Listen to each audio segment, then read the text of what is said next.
رستم شاہ محمد صاحب، یہ جو حکومت کا 22 منسٹرز کی ایک انٹرم سیٹ اپ آ گیا ہے، آپ اسے کیسے دیکھیں؟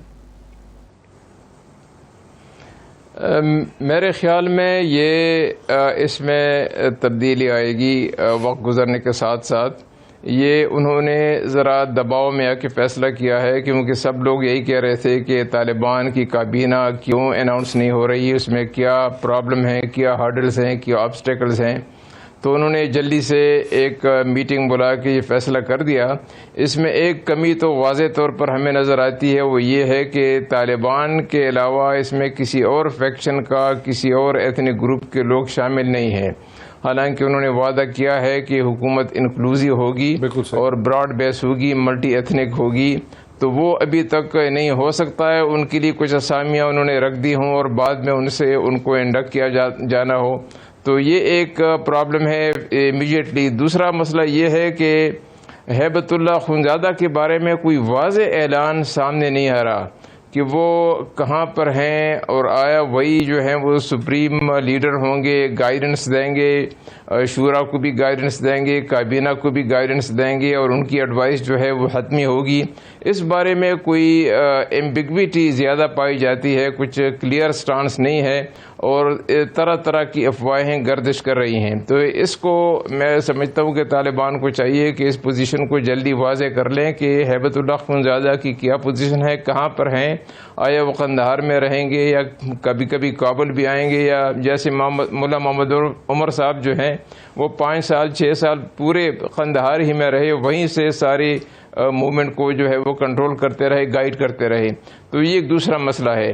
اس کے علاوہ جو نامینیشن ہوئی ہے، میں سمجھتا ہوں کہ زیادہ تر وہ ایکسپیکٹڈ تھی، کہ ان کے پاس یہی لوگ ہیں، شورا کے بھی اور کمیشنز کے بھی یہی لوگ ہیں جن کو انہوں نے نامینیٹ کیا ہے۔ تو میرا خیال ہے کہ اس میں زیادہ ہمیں کوئی سرپرائز دکھائی نہیں دے رہا۔ لیکن رستم شاہ محمد صاحب، اس میں جو انکلوسیو گورنمنٹ تھی، اس میں کوئی تاجک لوگ جو ہیں، کوئی پنشیری، حالانکہ پنشیر تو اب بتایا جاتا ہے کہ مکمل فتح بھی ہو گیا ہے، تو اس میں کوئی تاجک نہیں ہے، کوئی ازبک نہیں ہے، کوئی ناردرن الائنس کے ایلیمنٹ نہیں ہے، اس میں کوئی ہزارہ کے لوگ نہیں ہیں۔ تو اس کو کیسے ہم ایکسپلین کریں کہ ایک پولیٹیکل پروسیس میں ڈیڈ لاک ہے؟ حالانکہ جتنے بھی ممالک ہیں، پاکستان سمیت، پاکستان ہو، چین ہو، ایران ہو، وہ سبھی بار بار یہ مطالبہ کر رہے ہیں کہ ایک انکلوسیو گورنمنٹ لے کر آئیں تاکہ ہم کوئی ریکگنیشن کا پروسیس جو ہے اس کا آغاز کر سکیں۔ تو کیوں نہیں لا پا رہے انکلوسیو گورنمنٹ؟ مسئلہ یہ بنا ہوا ہے کہ اگر وہ جو بڑے پرومیننٹ لوگ ہیں، اگر ان کو وہ انڈکٹ کرتے ہیں تو اپنی صفوں میں ان کے لیے انتشار پیدا ہوگا۔ ان کے جو فیلڈ کارڈرز ہیں وہ یہی کہیں گے کہ ان لوگوں کے خلاف 20 سال تک ہم لڑتے رہے، آپ ان کو کابینہ میں شامل کر رہے ہیں۔ تو مسئلہ ان کے لیے یہ ہے کہ جو بہت پرومیننٹ لوگ ہیں ان کو اگنور کر کے کچھ سیکنڈ ٹیئر کے لوگ جو ہیں، تاجک سے بھی، ازبک سے بھی، ترکمان سے بھی اور ہزارہ سے بھی، ان لوگوں کو کابینہ میں شامل کیا جائے تاکہ انکلوزیو بھی ہو، اور ان کا جو مسئلہ ہے لیجیٹیمیسی کا کہ وہ بھی حل ہو جائے، ریکگنیشن کا مسئلہ بھی جو ہے اس میں کچھ مدد ملے، کیونکہ وہ دنیا کو بتا دیں کہ ہماری حکومت ملٹی ایتھنک ہے اور براڈ بیس ہے، اور اس میں سارے لوگ افغانستان کے شامل ہیں، ساری کمیونٹیز شامل ہیں، ساری ایتھنیسٹیز شامل ہیں۔ یہ مسئلہ اس وقت ان کے لیے بنا ہوا ہے۔ میرے خیال میں جو دوسری بار جو ایکسپینشن ہوگی سیکنڈ انسٹالمنٹ میں، وہ ضرور ان لوگوں کو آگے لائیں گے۔ انہوں نے وعدہ کیا ہے اور ان کو یہ وعدہ پورا کرنا ہوگا تاکہ ان کے لیے جو باقی مسائل ہیں، ان کے تو سب سے بڑا مسئلہ تو اس کے بعد معیشت کا ہے کہ وہاں پہ آپ کو معلوم ہے کہ دوائیوں کا بھی صرف 1 ہفتے کا سٹاک رہ گیا ہے، لوگوں کو تنخواہیں 6 مہینے سے نہیں ملی۔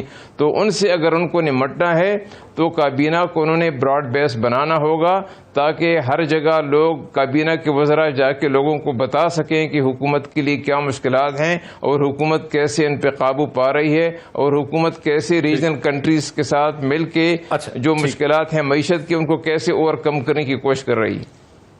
طاہر خان صاحب، اب ظاہر ہے چونکہ کہہ دیا ہے ذبیح اللہ مجاہد نے، انہوں نے بارہا یہ کہا، ایک سے زیادہ دفعہ، کہ یہ ایک انٹرم سیٹ اپ ہے، یہ ایک انٹرم گورنمنٹ ہے، یہ وقتی طور پہ ہے۔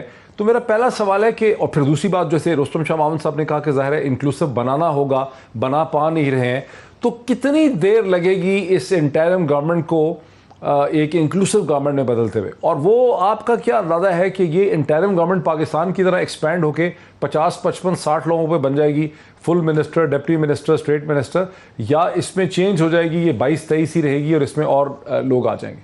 کیا ہوگا یہ کیبنٹ میں؟ جو میں نے یہاں طالبان سے سنا ہے اس میں تو اضافہ ہوگا، توسیع ہوگی.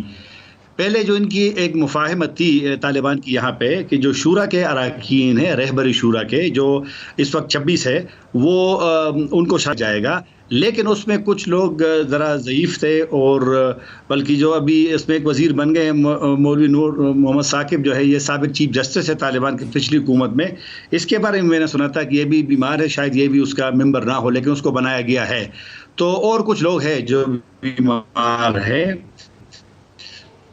تو 22 کی جو لسٹ آئی ہے تو ممکن ہے، کیونکہ شورا کے اراکین اس میں نے دیکھا ہے کچھ کو شامل نہیں کیا گیا ہے، اور ممکن ہے کیونکہ ابھی اگر حکومت طالبان کی تسلیم ہوتی ہے تو پھر تو اس میں سفارت خانے ہوں گے اور بھی کافی ساری ذمہ داریاں ہوں گی، لیکن وہ بعد کی بات ہے. تو بہرحال اس میں بالکل توسیع ہوگی. اور یہ جو سرپرست کا جو لفظ استعمال ہوتا ہے ایکٹنگ کا، قائم مقام کا، یہ ویسے بھی افغانستان میں ایک ہے، کیونکہ افغانستان میں جو پچھلی حکومت تھی اس کی بھی اکثر وزراء سرپرست ہوتے تھے، ایکٹنگ ہوتے تھے، کیونکہ منظوری ہوتی تھی اس سے پارلیمنٹ سے. اچھا مجھے ذرا کوئکلی علی مصطفیٰ کو مجھے طاہر خان صاحب مجھے ذرا میرے ساتھ رہیں مجھے ٹی آر ٹی کے نمائندے علی مصطفیٰ جو اس وقت موجود ہیں کابل میں، ان کو بھی لینے دیجیے بہت کوئکلی. علی مصطفیٰ، بہت دیر سے ہم آپ کے کامنٹ کا انتظار کر رہے تھے. یہ جو ابھی گورنمنٹ سامنے آئی ہے اس پہ آپ کا کیا رد عمل ہے، اور آپ کیا سمجھتے ہیں کہ ترکی کا کیا اس پہ رد عمل ہوگا؟ بیکاز وہ کہہ رہے ہیں ہم کاشسلی دیکھ رہے ہیں، ان کے فورن منسٹر کی اسٹیٹمنٹ میں نے دیکھی. ایکچولی امید تو تھی کہ اس حکومت کا ایک ہفتے یا 2 ہفتے پہلے اعلان ہو جائے گا، اور نہ صرف ایک انٹرم سیٹ اپ کا بلکہ ایک مثبت فارمل ارینجمنٹ کا. بٹ دا فیکٹ کہ یہ ایمفسائز کر رہے ہیں طالبان کہ یہ انٹرم سیٹ اپ ہے، یہ انٹرم سیٹ اپ ہے، یہ پٹی سیٹ اپ ہے، اس کا یہ مطلب ہے کہ ان کے انڈر کے جو پریشرز ہیں، ڈویژنز ہیں، وہ ابھی بھی موجود ہیں، اور and they have played it safe. اگر آپ کو یاد ہو 10 دن پہلے تک ملا حسن اخن کا نام بھی نہیں لیا جا رہا تھا، ملا برادر کا ہی نام سامنے آ رہا تھا. اس کے علاوہ عباس تانکزئی کی بات کی جا رہی تھی منسٹریل پوزیشن کے لیے.